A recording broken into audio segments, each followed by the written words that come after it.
All right, you guys. Good work, guys. Oh, thank you. What time is it? Time check.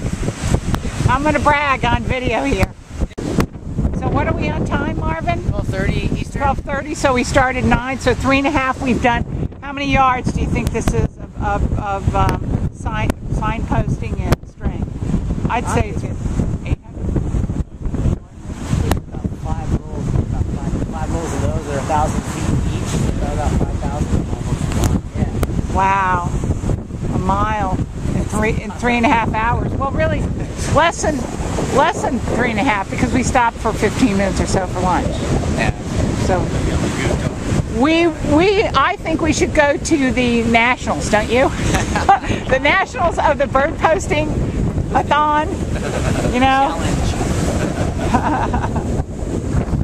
Okay. So here we are. Marvin says he's never had another volunteer like me, man.